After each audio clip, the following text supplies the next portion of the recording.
ఎన్నో సంవత్సరాలకు ఎదురు చూస్తున్న పేదోడి సొంత ఇంటికాలను కాంగ్రెస్ ప్రభుత్వం నెరవేరుస్తుందని ఎమ్మెల్యే భూపతి రెడ్డి అన్నారు.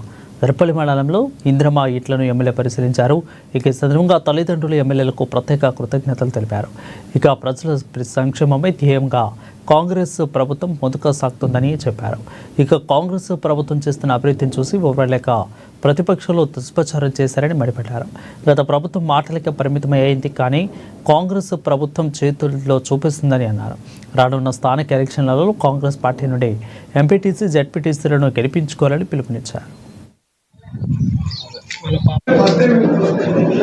స్పెషల్ డెవలప్మెంట్ ఫండ్ అన్న రావాలి మనకి. సో ఈ ఫండ్ ఏదో వచ్చినా కానీ తప్పకుండా దర్పల్లిలోనే అన్ని కుల సంఘాలకు అత్యధికంగా ప్రాధాన్యత ఇచ్చి తప్పకుండా వాళ్ళకు కావాల్సిన మాట ఇచ్చింది కూడా మేము నిలుపుకోవడానికి ప్రయత్నం చేస్తాం. మేము మీకు అందరికీ ఒకటే అయిపోయింది, ముఖ్యంగా ఇవాళ జాయిన్ అయినటువంటి బీజేపీ యువకులకు, టీఆర్ఎస్ నాయకులందరూ కూడా మీరందరూ కూడా పార్టీకి కష్టపడండి. మీరేమి వేరే వాళ్ళ గురించి విమర్శించే అవసరం లేదు. మనం ఈ కాంగ్రెస్ పార్టీ ఈ 18 నెలల్లో ఏం చేసిందో అది చెప్పుకుంటే చాలు.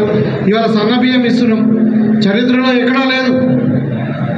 ఇవాళ నేను అడుగుతా ఉన్నా, మీ పిల్లలు అందరూ కూడా మీరు అక్కడ నుండి వచ్చారు కాబట్టి ఇవాళ 29 రాష్ట్రాలలో 15 రాష్ట్రాలలో బీజేపీ అధికారంలో ఉంది. ఎక్కడన్నా రైతులకు బోనస్ ఇచ్చిర్రా? ఎక్కడన్నా పేదవారికి సన్నబియ్యం రేషన్ ఇస్తున్నారా? ఎక్కడన్నా ఇందిరమ్మ ఇండ్లు ఇచ్చిర్రా? ఎక్కడన్నా రైతులకు రుణమాఫీ చేసిర్రా? ఎక్కడన్నా మహిళా సంఘాలకు మితి లేని రుణాలు ఇచ్చిర్రా? నేను అడుగుతా ఉన్నా.